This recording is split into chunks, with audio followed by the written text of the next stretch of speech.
El día de hoy vamos a hablar de lo que son los diseños de investigación.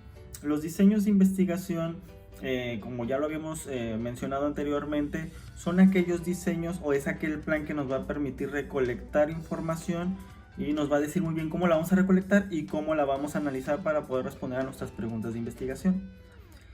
De manera introductoria o general, los diseños de investigación desde un enfoque cuantitativo principalmente, vamos a identificarlos como experimentales y no experimentales.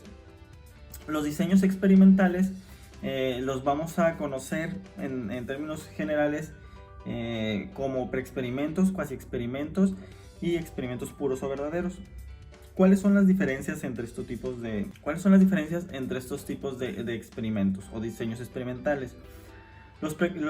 Me voy a primero enfocar en el diseño experimental porque prácticamente es la ausencia de ciertos elementos lo que nos va a permitir identificar muy claramente a qué corresponden cada uno de ellos. Los experimentos puros o verdaderos son aquellos experimentos como tal, que de hecho los vamos a conocer RCT o Randomized Control Trials.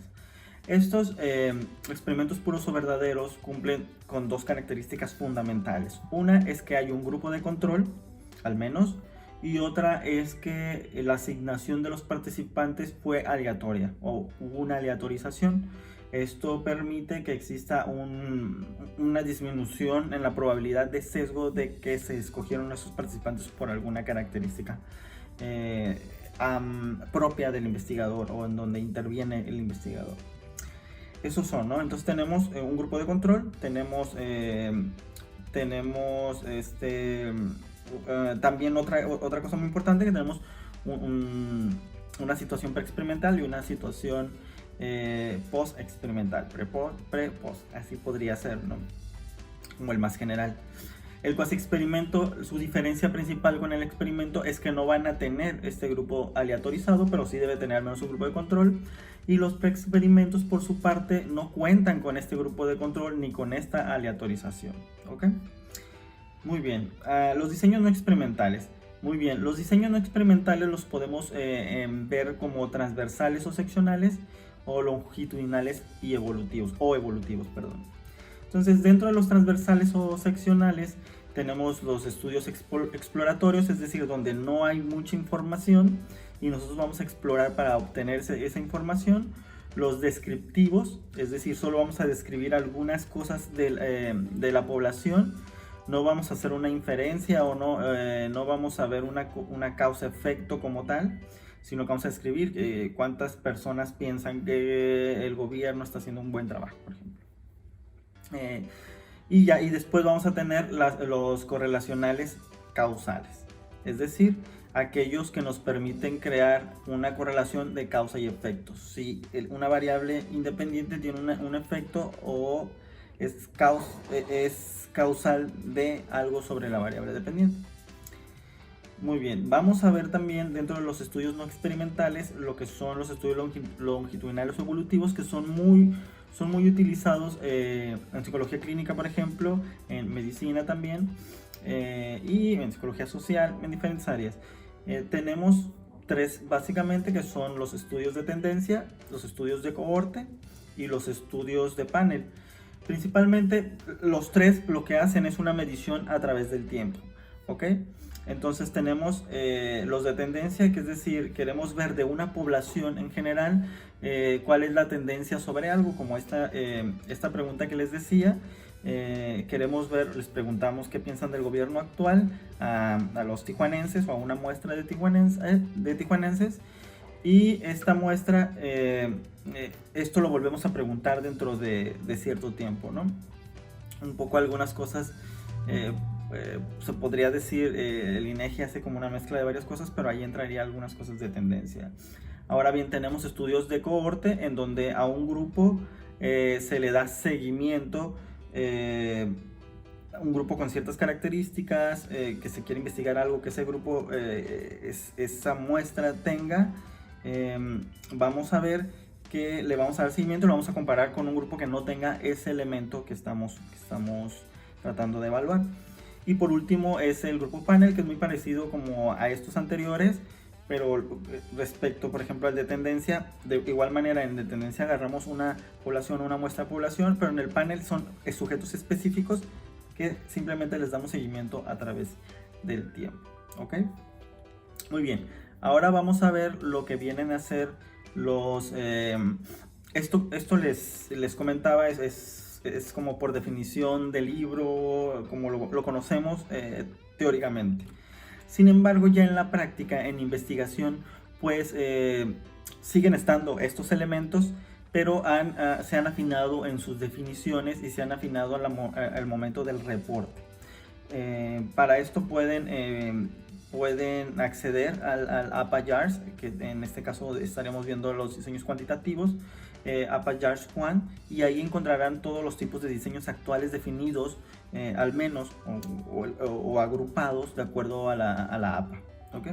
Muy bien, entonces los estudios cuantitativos, ya en la práctica, como los vamos a ver, de acuerdo, en este caso nos vamos a basar en la estructura que propone la APA y cómo se reportan en las revistas, así los van a encontrar ustedes, pues vamos a encontrar diferentes tipos, ¿no? Yo les voy a mencionar 3 básicamente, que son, bueno, 4 en sí: los estudios experimentales y los diseños experimentales y los diseños no experimentales. Muy bien, también tenemos diseños especiales y tenemos métodos analíticos. Esos son los que vamos a ver ahora y en los que sus trabajos pueden entrar, ¿ok? Es decir, sus trabajos deberán entrar algunos de estos. Muy bien, vamos a regresar a lo que veíamos anteriormente como estudios experimentales. Aquí les voy a mencionar lo que vienen siendo las asignaciones aleatorizadas, ¿no? Era lo que veíamos anteriormente como diseños puros o verdaderos. Entonces las asignaciones o los diseños aleatorizados, que son los que vamos a ver como los RCTs, pues son aquellos que cumplen estrictamente con una aleatorización, tanto en la selección como en la distribución de los grupos. Es decir, la distribución del grupo experimental y el grupo de control también es de forma aleatoria. Muy bien, entonces aquí vamos a tener estos que son los RCTs. También vamos a encontrar los grupos o los diseños no aleatorizados, en donde sabemos bien que ciertos estudios o ciertas poblaciones que queremos investigar, pues obviamente a veces es complicado poder tener esta cantidad para poder aleatorizar. Entonces, o las características del grupo no lo permiten. Entonces, en este caso es donde nosotros realmente no podemos aleatorizar y no se cumple con esta regla, pero hay que reportarlo de esta manera. Tenemos los ensayos clínicos, en donde básicamente, pues obviamente se pone a prueba un tratamiento, ¿okay? Se trata de que en los ensayos clínicos de preferencia también que se vuelvan un diseño aleatorizado, pero en ocasiones tampoco se puede, ¿no? Por situaciones médicas, por cuestión de salud, por los problemas de salud mental que nosotros atendemos, ¿no? Entonces serían esto, y aquí encontraríamos también, ojo, un paréntesis, el tratamiento no quiere ser un tratamiento clínico, y recuerden que la psicología clínica es muy amplia, entonces pueden ser desde una intervención de una actividad de ejercicio hasta un medicamento, ¿no? O hasta una intervención educativa, por así decirlo.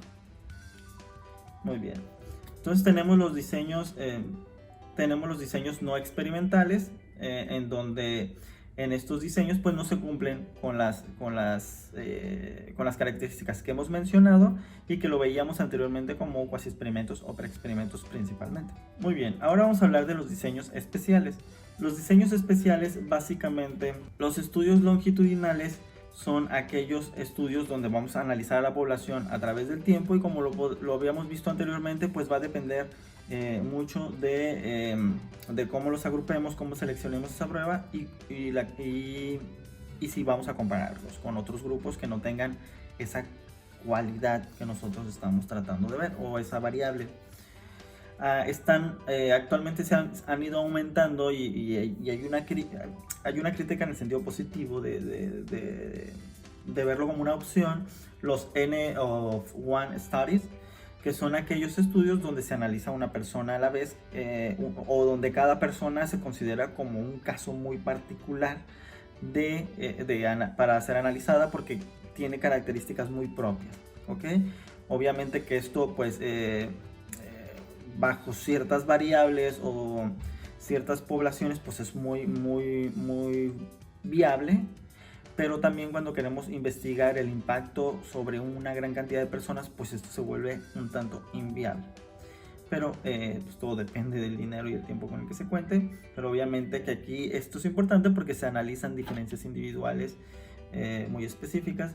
Y dentro de otro de los estudios vamos a tener a los estudios de replicación. Estos o la réplica de estudios. Esto es ya estudios que se han hecho previamente. Nosotros tomamos ese estudio y lo aplicamos tal cual en otra población, ¿ok? Esto permite saber si ese estudio que ellos están, por así decirlo, modelo, aunque realmente no es un modelo, pero si este diseño que ellos están aplicando también puede funcionar en mi población como tal, así tal cual, cumpliéndose al pie de la letra, o no se cumple. Cuando se van sumando este tipo de estudios, pues obviamente le van dando validez a esta metodología o este tipo de diseño, y nos dice que es aplicable a diferentes ámbitos, lo cual estadísticamente lo podríamos comprobar si tenemos una cantidad adecuada de muestra o de población, y a través de ciertos análisis como viene siendo análisis exploratorios o confirmatorios, como lo vamos a ver a continuación. Muy bien, entonces los últimos modelos de los que vamos a hablar ahora son los diseños analíticos. Los diseños analíticos son estos diseños que precisamente se basan en la estadística, y hay un sinfín de modelos analíticos, pero aquí los vamos a agrupar en dos, o vamos a hablar de dos de ellos. El primero es el modelamiento de las ecuaciones estructurales, o Structural Equation Modeling, que aquí lo que nos ayuda a los modelos de ecuaciones estructurales o Structural Equation Modeling tiene que ver en probar si estos constructos teóricos o estos modelos teóricos de donde se empieza a desarrollar el conocimiento realmente son aplicables a la población en la que estamos tratando de ver o la que estamos tratando de analizar. Obviamente esto nos va a requerir cierta cantidad de muestra en cada uno de los estudios, lo cual determinaremos con una muestreo a priori de preferencia.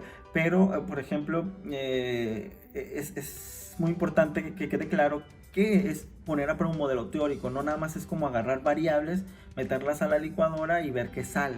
No es así. Es decir, ya hay un modelo, ya hay un cuerpo teórico de varios años y de evidencia empírica, y entonces vamos a ver si efectivamente ese modelo aplica a lo que viene a ser nuestra población.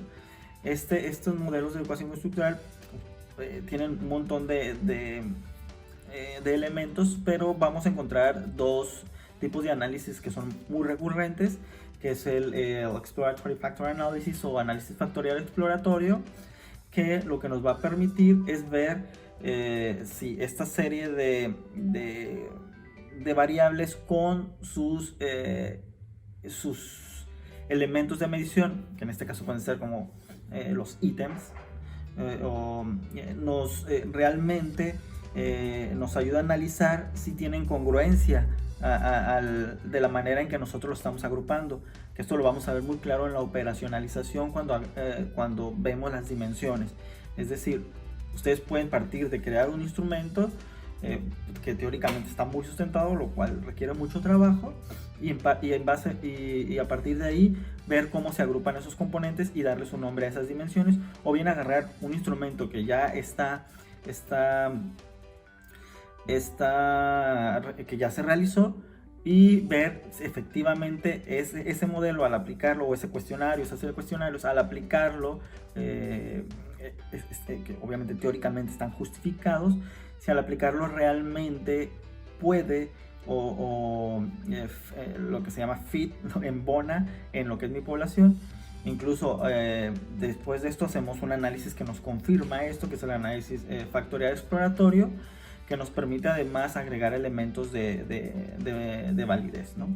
alguna estadística de validez, incluso nos permite hacer análisis complementarios que nos permiten no solo saber si esta propuesta que estamos haciendo o esta propuesta teórica embona en nuestra población y realmente es adecuada o acorde a nuestra población, sino que además nos permite ver incluso si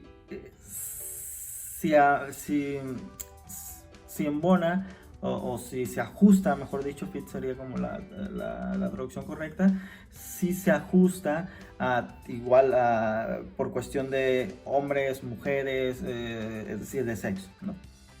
Entonces hasta eso, y ahí ya se aplican otro tipo de análisis, como vienen a ser los análisis de invarianza o medición de invarianza en ese sentido.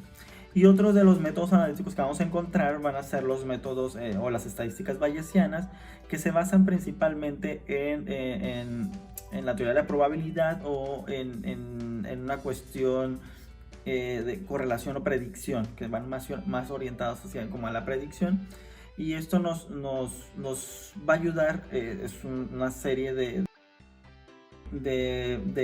herramientas estadísticas o de métodos estadísticos que nos van a permitir identificar si al existir A, existe la probabilidad de que se dé B, es decir, una relación causa y efecto, pero a un nivel más predictivo. También van a encontrar ahí correlaciones bayesianas, por ejemplo, ¿no? Pero entonces eso sí ya bueno, de hecho, cada uno de estos diseños de investigación cuantitativa es un tema, o sea, realmente se tienen que meter a cada uno de ellos para entender cómo funcionan las características y lo que se debe de cumplir.